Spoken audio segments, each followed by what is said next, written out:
It's the big discussion segment of the program, New Dawn, right on OGTV, the People's Daily. Of course, the Friday edition of the program, and just as you were told earlier on, that the focus of our conversation on this segment is the National Value Charter. Now, this is actually encapsulated in the acronym 747. A set of reciprocal commitment between the government and, of course, the citizens. We have in the studio with us this morning the Ogun State Director of the National Orientation Agency. Of course, together we are going to be looking at this, what is expected of the country, and of course, what is expected of the citizens.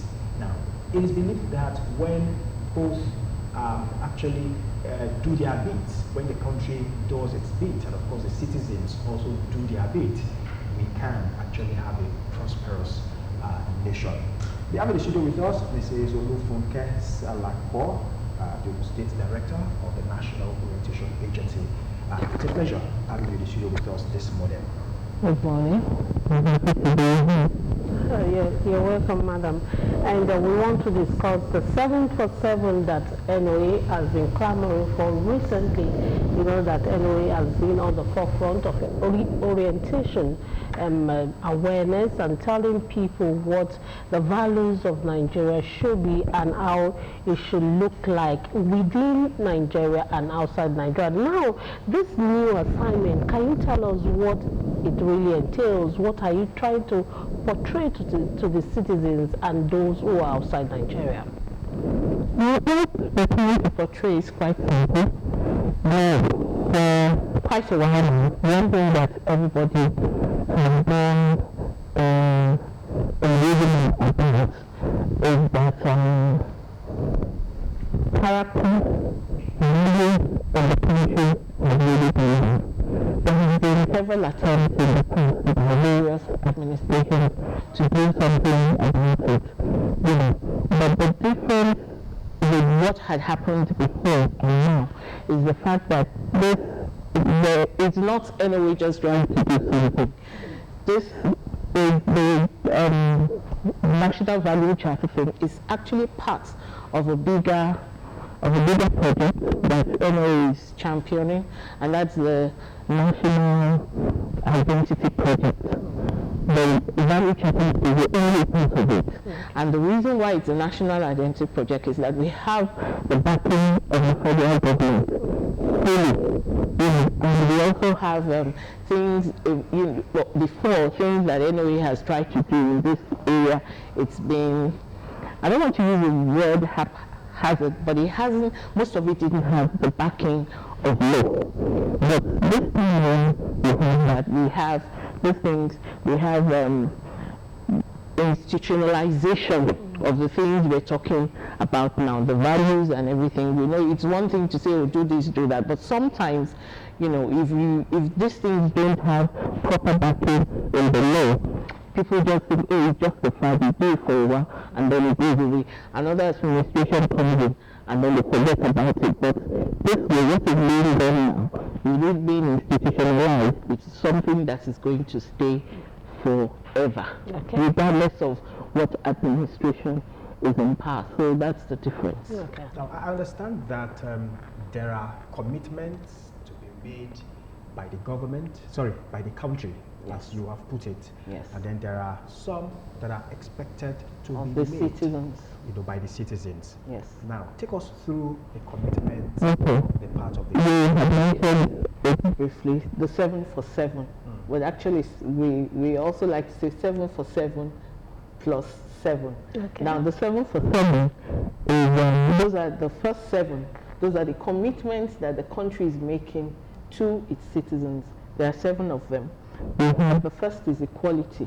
The second is democracy.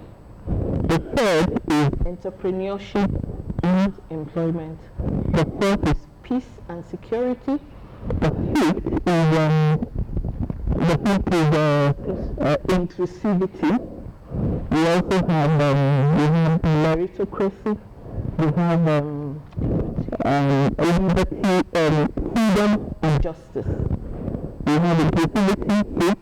6 is freedom and justice, and the final one is meritocracy. That is, I think those things are self-explanatory, but equality indicates that from before we allow you to really go in details, because definitely you are going to explain them to us after the other. I mean, you may say these things are self-explanatory, but not everyone will be able to actually know what NOA is trying to drive or bring out of equality, from the part of the government. But that will be after we come back from this break. Do not go anywhere. The program is still New On right on OGTV.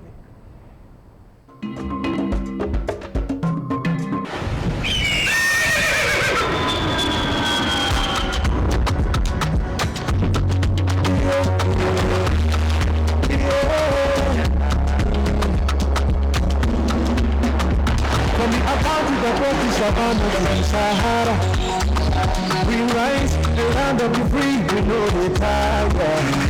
We dream great, our spirit is undying. We're Syrian, rooted like palm tree. We swear in colors, we stand back in deeper. We make solutions, we ignite passion, yeah. There's a message in me, we have more than just a nation. We are Nigeria, strengthened in unity. We know they carry lives. We are Nigeria, together live the dream of a land with great destiny. We are Nigeria. I am the real Nigerian. Brought to you by the National Orientation Agency, NOA.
We're looking at the 747 National Value Charter.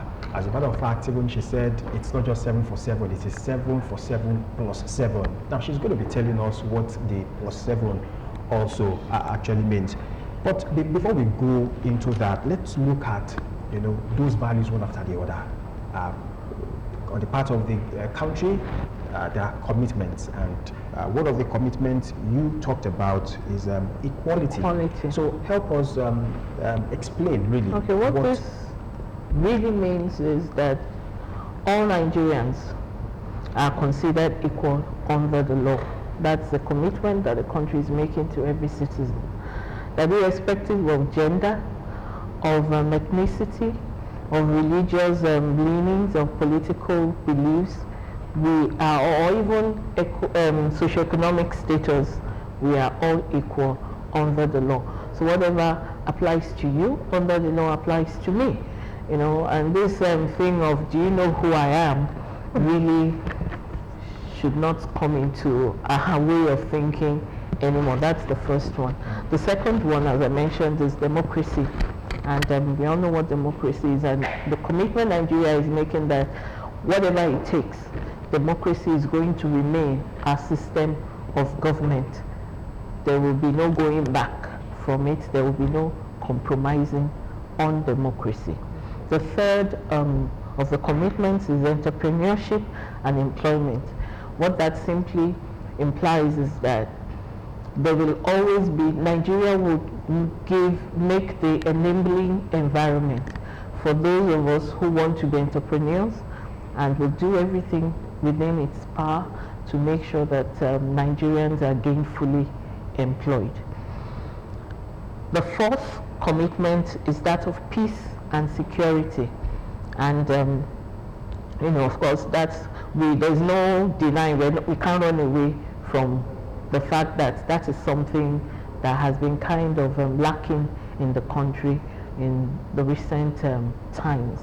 The country, Nigeria is making the commitment that it's going to do everything in its power, you know, to make sure that Nigerians, they are at peace and they are secure. Because seriously, there is no society that can function and thrive, you know, where there is no peace and security. The fifth is inclusivity, and this simply refers to the fact that in every aspect of a national life, in every aspect of a national life, we will portray a country where everyone in every part truly has a sense of belonging. You know, no one is left behind, no one is excluded. Whether, you know, whatever it is vital to the say for corporate unity. The sixth commitment is freedom and justice. These are crucial concepts that define every human being. An atmosphere of impartiality, fairness, and liberty will engender satisfaction and growth. The seventh and the last of the Nigerian promises is that of meritocracy. Vices like nepotism, favoritism, and promotion of mediocrity will no longer have place in the Nigerian space. People will be rewarded according to their ability. People will be commended for their talents, for their hard work, you know, and these 7 promises are the pillars upon which the Nigerian state shall be held accountable by its citizens at home and even in the diaspora. Okay, as addendum to what you have said, can you tell us, you said that the Constitution is backing all of this now. So if the Constitution is backing all of it, at any point, if a Nigerian goes against any of these 7 for 7 value, are they culpable of a crime, offense? Will they be sentenced to any court of law and to prison for breaking these laws? Because when a constitution is backing it, it becomes a law. Have you gone outside to orientate people about the legal implication of all of this? Let me just make a slight correction. I didn't say the Constitution, that it's already in the Constitution. Okay. But what I said was that it has the backing of the administration, and everything is being done to make sure they are properly institutionalized. Things are already going on, but you know that these things is not you snap your finger and it happens. It's a process. So the processes to ensure that happens is going on. And then on to your question, how have we been awareness? Oh, that's what we've been doing. We started, we rolled out this national identity thing in October. We were all over the place.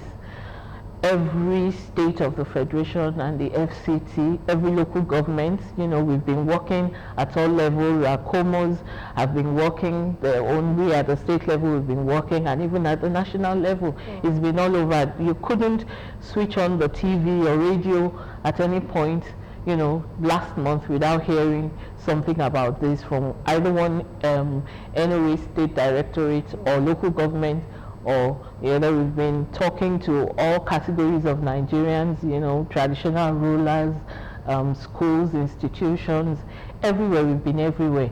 We're on social media. You guys have been our partners, so it's been ongoing and it's still going on. The National Identity Project is a 3-month project, the way it's planned, and where very soon, by next month, we'll be onto another portion of that, of the same thing. There's a lot to cover. There's a lot of ground to cover, and so yes, it's an ongoing project. It's not a one-off thing, and we're doing it. We're not tired. We'll continue to talk to Nigerians. And I said, does it become an offense if you break any of these values?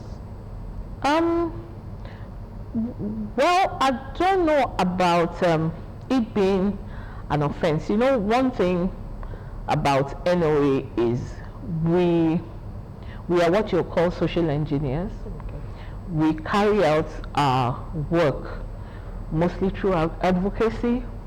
We are not a law enforcing agency. There are agencies whose job it is, to do the enforcement. Ours is to make sure that people buy into these things that we're talking about. Ours is to make sure that people understand, that they see the benefits that will accrue to them and their community when they go along with these policies. That is the stage at which we are now. It's not so much about enforcing, but of course, when we talk about peace and security, there are already laws existing already. If you disturb the peace, if you disturb for insecurity and all of that, there are laws already in place for that. So that we are reorientating people to know that they have rights and they have responsibilities. That does not nullify the laws that already exist. So those are already, being taken care of. All right. Yeah. Now let us look at some of the core commitments on the part of the country that you reeled out. And I love the way you actually ended it by saying, on all of these grounds, would actually the Nigerian state or the country, will be held accountable for. Must provide inclusivity, must reward merit, must provide security, must also ensure that there is equality and the rest of them. Now, who holds the government responsible? I mean, the government is not, if there is still insecurity in some parts of the country, lives are being threatened in some parts of the country, or probably through appointment. You talked about inclusivity. Through appointment, people begin to see that the appointment is skewed in one direction. Who holds the government responsible? The people, actually. We, the people, we hold the government accountable to those things. You see, earlier I said there are things that are already in our constitutions, there are policies that are already on ground, which people haven't really keyed into. People, maybe because they don't understand how it works or the value it can bring to them, I can't quite sure, but I know anyone in this part has done quite a lot to enlighten people. But the truth is, it is the people who have to hold government accountable you know, whether by way of, you know, ensuring that whoever is representing you in the houses of assembly, you know, making sure, waking them up to things that are happening in your society that shouldn't be happening and which are under the purview of the National Assembly. You, as the one who puts that person there, it is your duty to say, oh, come on, Oga Senator, this is happening here, and this is something that you should be taking care of in the house. You know, there is no community in Nigeria where we don't have police stations and things. If things are happening that shouldn't be happening, you know, the police can be everywhere, but it is your duty as a citizen to call the police's attention to things, whatever it is that is untoward that is happening.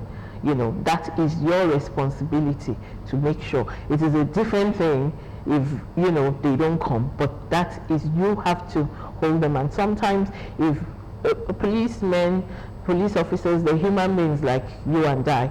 They can't be everywhere. They don't have eyes at the back of their heads. The police always say that, you know, they need the help of the citizens to be able to carry out their duties. So yes, it is we as citizens who have to hold government accountable, and that is part of the reasons why, you know, I said 7 for 7 plus 7. The plus 7 is the institutionalization part of the thing. The second 7, those are the citizens' codes. We haven't talked about those. We'll definitely talk about them. So in part of the institutionalization, you know, one of it is that probably before we talk about the institutionalization of all of these things, let's talk about the 7 citizens' codes. Citizens' code. Okay, those ones. Of those, we have the first as discipline. You know, respect for law and order is fundamental to the growth and development of any community, of any country. Lawlessness breeds anarchy and aborts personal and corporate goals of Nigerians. Therefore, we owe the nation the cultivation and exhibition of restraint and order.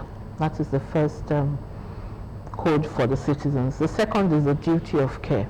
And what this simply means is, you know, being your brother's keeper, seeing your fellow citizen in trouble and you're in a position to help, you step out and help. It's not everything that it has to be personal gratification for. And it's to just see somebody who is in trouble and just walk past and say, I'm not the one that put that person in that situation. If you can help, or rather than help, you bring out your phone and you start snapping. You know, somebody, there's an accident, people bring out and, you know, they want to create content. That is not right. First, help those people who need help, and then you probably at the end of it, when they're at the point of recovery, you'll get better content from that than just waiting like vultures for people to die. You know. So the third of those codes is tolerance and respect. And what is that about? Nigeria is permanently diverse in the various aspects. There is no running away from it. We can't run away from it. This is who we are.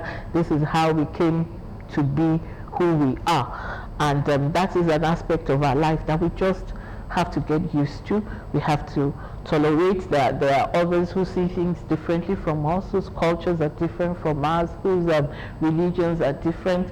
And just because somebody does not share or is not from your part of the country, it doesn't make that person any less, you know, important, or make you more important, or your own way of life more right than the other person's. We have to create room for each one of us, because, like we said, there's equality. And respect, if you tolerate others, it comes almost, you know, hand in glove that you will respect, because a show of that respect for others is the fact that you can tolerate even when you don't agree. We can always, like they say, agree to disagree. You know, you have to compromise and respect each other's points of view. That's the third one. The fourth is leadership. I think this is where Nigerians already excel, you know, and what it simply recognizes is that the capacity to lead is inherent in most Nigerians.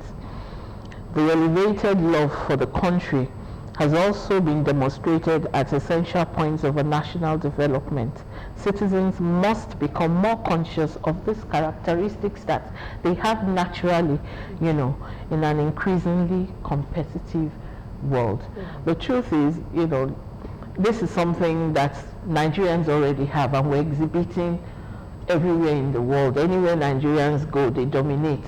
And people are like, what is it with these people? You can't, a Nigerian can't enter a place, you will know a Nigerian has entered. And it's not just about making empty loud noises, is that we come in, when we come into a space, we come in with our talents, we come in with our abilities, we come in with our capabilities. So it becomes automatically, you know, obvious that we're natural born leaders. And what this is saying is, let's embrace this more, because if we embrace more of this instead of the victimhood thing that's, you know, want to show, that's not going to get us anywhere. Okay, before you move on with the +7 as well. She has not even finished. Yeah, I know. Before she will move on, I want her to touch on the institutions. Are the educational institutions being carried along in all of these? That is part of the 7. That is the +7. Okay. You know, the +7 talks about the institutionalization attempts of the administration for these values. The first, because we are talking about institutions, educational institution, one of the things that is being done right now is making sure that these core values are put into the curriculum of our schools, both at the primary level, the secondary level, and the tertiary level. But not stopping there, you know, another is citizenship. That's citizenship studies. It's going to be a part of our school curriculums at all the 3 levels. And aside from that, when, you know, it's there's also the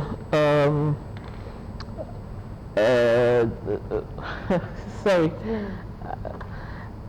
Okay, the one of the other things is the creation of citizens brigade.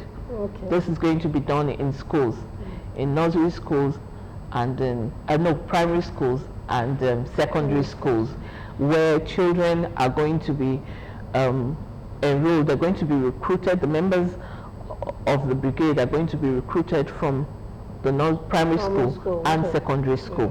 And during, you know, in their training, it's going to be supposed to be fashioned around, I think we all remember the boys brigade, the girls brigade, you know, girls guide, boy scouts thing. It's going to be something like that, but now based on the Nigerian core values. When these children are brought together, they are being taught from, you know, an early age how to be basically the true Nigerian, the best Nigerian. They're going how to be the best of who they were created to be. You know, by inculcating these values in them from an early age, it is believed that if we grow up with this as they get older, as they become bosses in their, and they pick their careers, these values are going to stay with them, and then they will start, you know, almost without even realizing it, acting in that way. So that's one of the things that is unique about this thing. And then there's also going to be the orientation program for appointed elected government officials.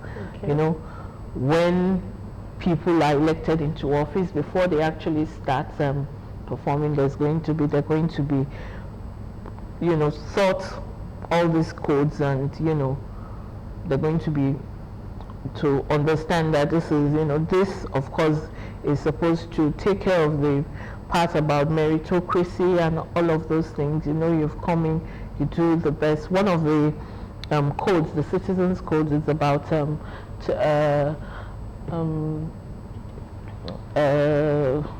what's it called now? Transparency. You know, how to be transparent in your work and everything you do. So these are some of the things that sometimes, not that we don't already know this, but sometimes we just find out that you need to re-emphasize these things in people for them to know that, okay, this is getting serious now. We have to take this seriously. And also during the NYC, already when the NYC camp is on, one thing that NOA has always been a part of the camp process. We always go, we give the corpers a lecture on different things, you know, before they come out of camp. So now those citizens value charter thing, it's going to be incorporated in that. So those who are in camp right now, if there's any camp or the camp that they're going to get this training right now. So, yeah. Let us look at, I mean, some of these things you have talked about.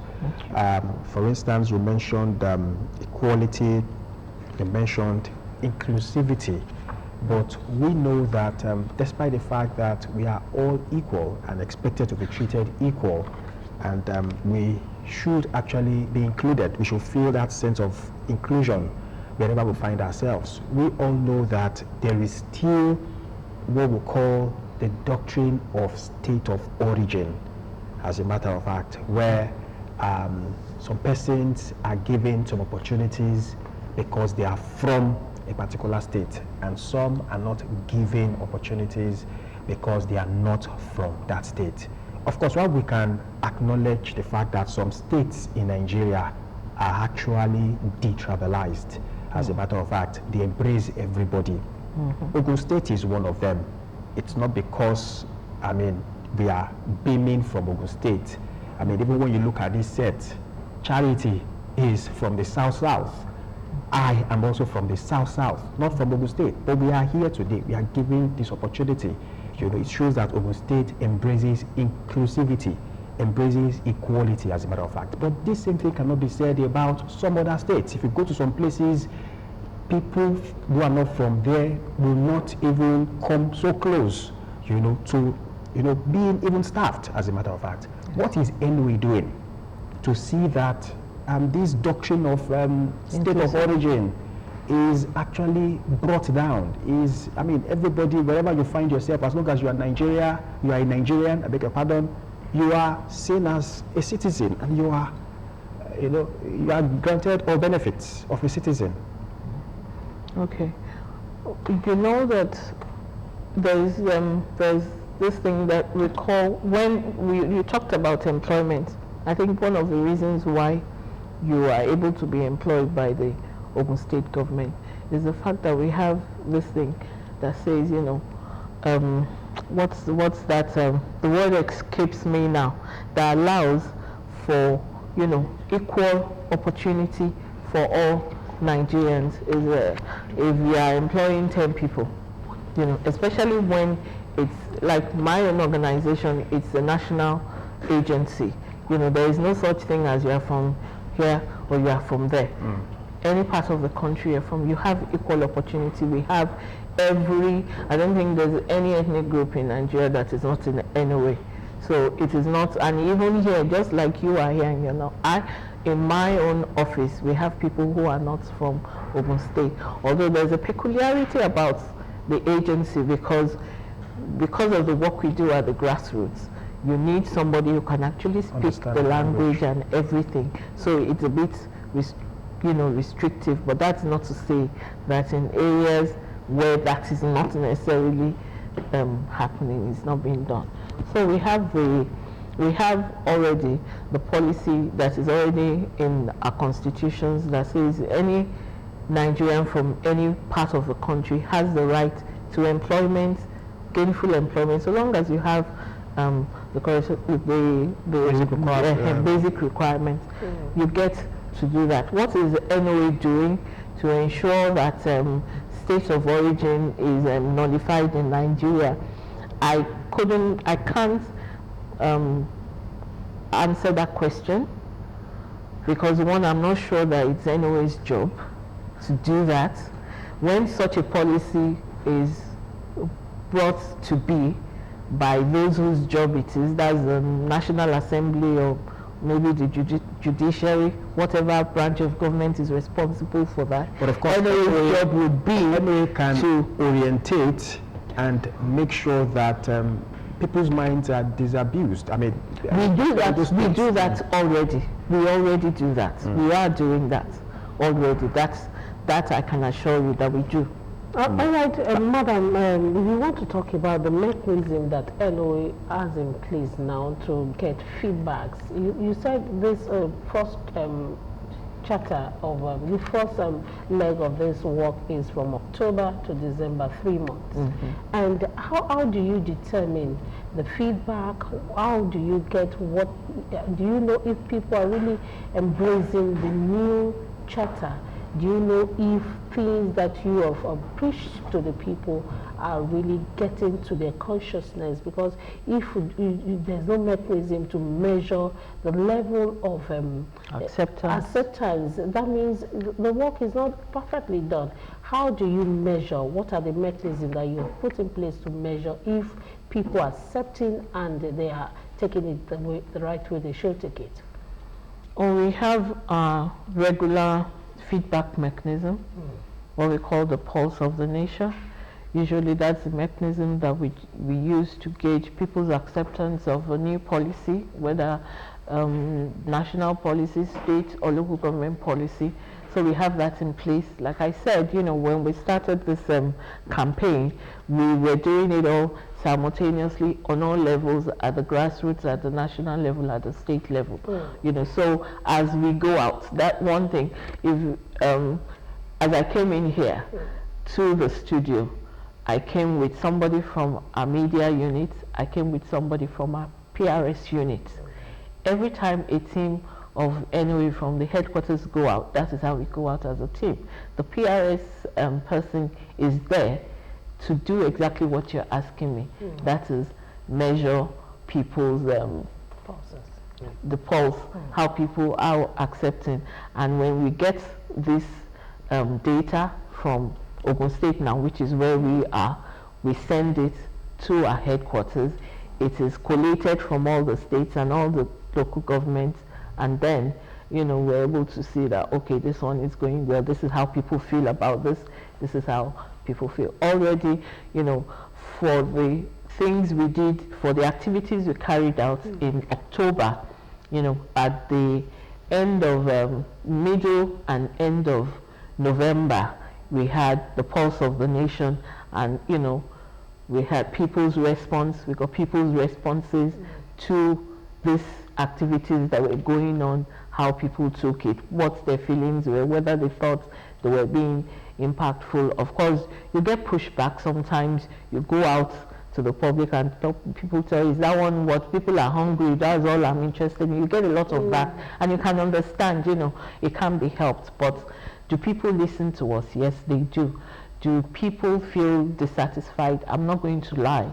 I'll say yes, they do. But yes, we have mechanisms in place with which we measure people's reactions. Now let us look at another menace which is spreading like